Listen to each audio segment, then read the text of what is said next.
મહત્વપૂર્ણ સમાચાર પ્રાપ્ત થઈ રહ્યા છે। ભાવનગરના શેત્રુંજી ડેમમાં નવા નીરની આવક થઈ છે। શેત્રુંજી ડેમમાં 34,110 ક્યુસેક પાણીની આવક। શેત્રુંજી ડેમની સપાટી 19 ફૂટ 2 ઇંચે પહોંચી છે। શેત્રુંજી ડેમમાં નવા નીરની આવક થઈ રહી છે। ઉપરવાસમાં સારો એવો વરસાદ અને જેની સીધી અસર શેત્રુંજી ડેમમાં 34,110 ક્યુસેક પાણીની આવક નોંધાઈ છે। ડેમની સપાટી 19 ફૂટ 2 ઇંચ પર પહોંચી છે।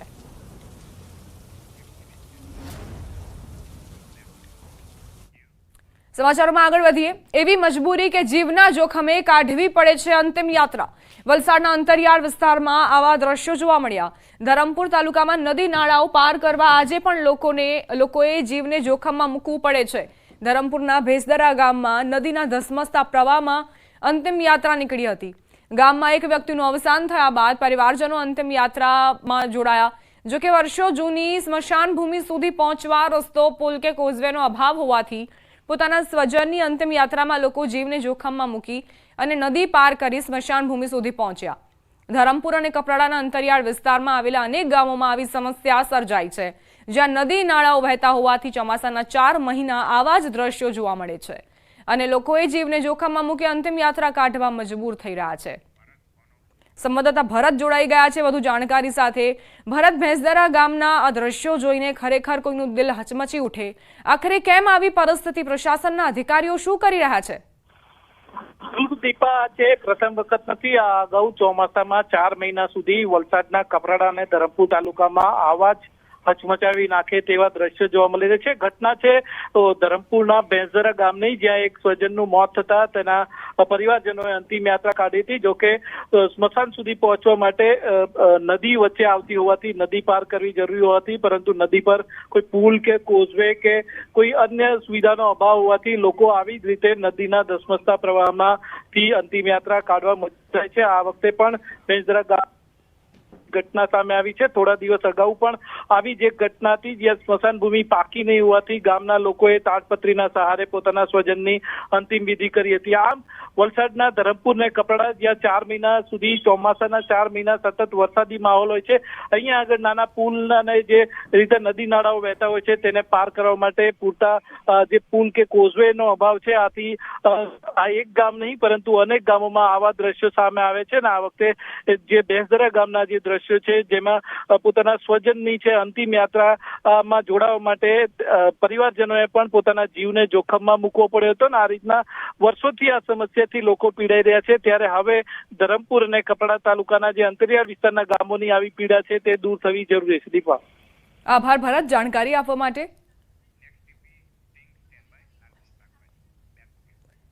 હવે આગળ વાત શાકભાજીમાં ભાવ વધારાની।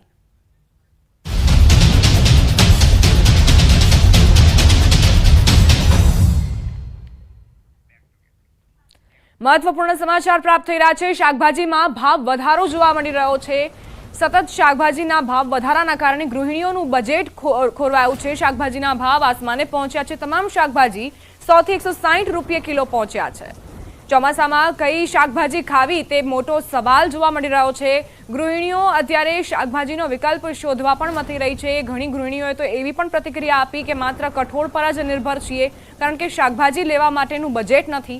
ચોમાસામાં આખરે કેવી રીતે ગુજરાન ચલાવવું તે પણ ગૃહિણીઓ માટે સવાલ છે। વરસાદી માહોલ રાજ્યભરમાં જામ્યો છે, ત્યારે અમદાવાદમાં શાકભાજીના ભાવ પણ આસમાને પહોંચ્યા છે।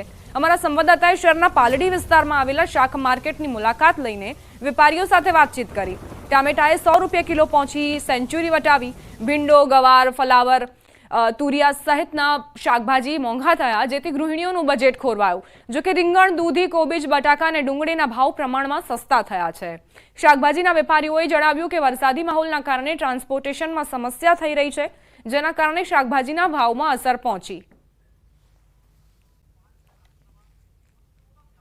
એક સમય જે ટામેટાના ભાવ આપે 20 રૂપિયા, 50 રૂપિયા સાંભળ્યા છે, 50 રૂપિયા કિલો સાંભળ્યા છે, તે જ ટામેટા અત્યારે 100 રૂપિયા કિલો મળી રહ્યા છે। અને ઘણી બધી જગ્યાએ અમદાવાદ શહેરની અંદર 100 થી પણ વધારે ભાવ ચાલી રહ્યો છે। અત્યારે હું અમદાવાદના પાલડી વિસ્તારમાં છું અને પાલડી વિસ્તારની અંદર ટામેટાનો જે માલ આવ્યો છે તે સારો છે, પરંતુ ખાસ કરીને માલ ઓછો હોવાનું કારણ છે તે વેપારીઓના મતે શું છે તેમની પાસેથી જાણીશું। ટામેટા 100 રૂપિયા કિલો વધી ગયા, સાથે શાકભાજીના પણ ઘણા બધા ભાવ વધી ગયા છે। આખરે કારણ શું છે? વરસાદના કારણે। વરસાદ ના આવે એના હિસાબે બહારગામથી માલ આવતા હોય, ગાડીઓ ટાઈમથી ના આવે, બગાડ નીકળે અંદરથી, એના હિસાબે મોંઘું થાય. અને દર વર્ષે આ પ્રકારની હાલત હોય છે. આ ટાઈમે દર વર્ષે ભાવ વધારો થાય જ છે, 20-40% થાય. ત્યારે સૌથી મોંઘું શાક હોય તો કયું મોંઘું શાક? આ બધું રેટ મેચ છે, બધું કંઈ મોંઘું નથી. 160, 120 ની આસપાસ છે, 100, 80 રૂપિયા, 80 થી 160 ની વચ્ચે વેચાય. અચ્છા, મારે ગવારની ક્વોલિટી સારી છે, પણ આ ક્વોલિટી વાળો ગવાર મારે ખાવો હોય તો આના કેટલા મારે આપવા પડશે કિલોના? આ તમારે 160 રૂપિયા આપવા પડશે. પછી જે બારગામ વાળો ગવાર આવે એ 80 રૂપિયાથી 100 રૂપિયા કિલો વેચાય. અચ્છા, આ બારગામ વાળો એટલે ક્યાંથી આવે છે અમદાવાદમાં? બારગામમાં એમપી યુપી બાજુથી આવતા હોય. બહારના રાજ્યોમાંથી જે જેવી ક્વોલિટી ઉપર ભાવ હોય. અચ્છા, એટલે જે બહારના રાજ્યોમાંથી ટ્રકો આવે છે તે ખાસ કરીને વરસાદને કારણે, ટ્રાન્સપોર્ટેશનને કારણે ઓછા આવે છે અને તેને કારણે અચાનક જ ભાવ વધારો થઈ ગયો છે. ટામેટામાં પણ જે સેન્ચુરી વટાવી દીધી છે તેની પાછળનું કારણ એ છે કે ગ્રાહકોના મતે અને તેની ખાસ કરીને વેપારીઓના મતે જે પ્રકારે ટામેટા વધ્યા છે, 100 રૂપિયા કિલો છે, તે વધી રહ્યા છે. મધ્યમ વર્ગ છે તે દરરોજના વપરાશની અંદર તેમણે ટામેટાનો વપરાશ ઓછો કરી દીધો છે અને તેની સાથે ખાસ કરીને આ ભાવ વધારો છે તે લગભગ 10-15 દિવસ સુધી રહેશે, જ્યાં સુધી બહારથી જે ટ્રકો છે તેનું ટ્રાન્સપોર્ટેશન ક્લિયર નહીં થાય. કેમેરા પર્સન ઠેંગા રાઠોડ સાથે દીપિકા કુમાર, ન્યૂઝ 18 ગુજરાતી, અમદાવાદ. રોકાઈશું એક નાનકડા વિરામ માટે. જોતા રહો ન્યૂઝ 18 ગુજરાતી.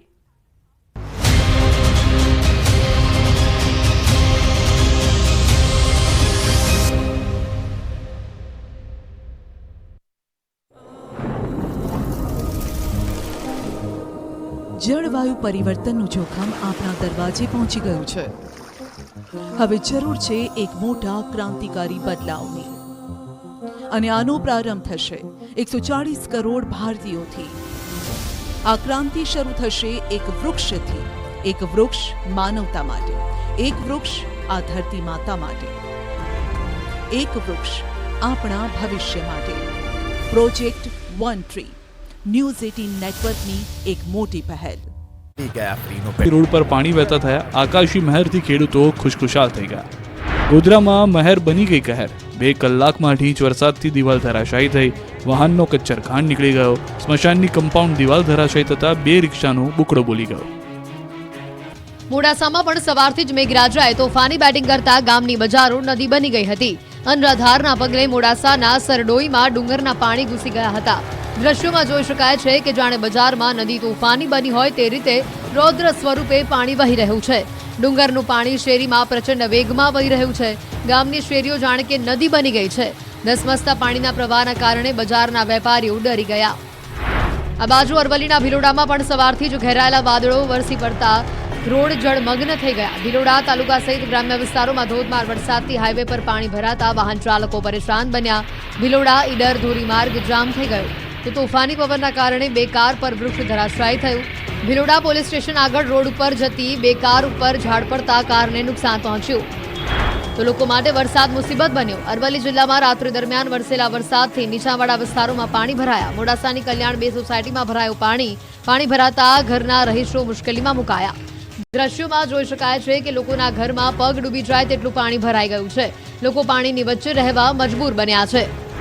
તો મોડાસામાં વરસાદે તંત્રની પોલ ખોલી. અરવલ્લી મોડાસામાં ખાનગી સ્કૂલની બસ ભૂવામાં ખાબકી. ગણપતિ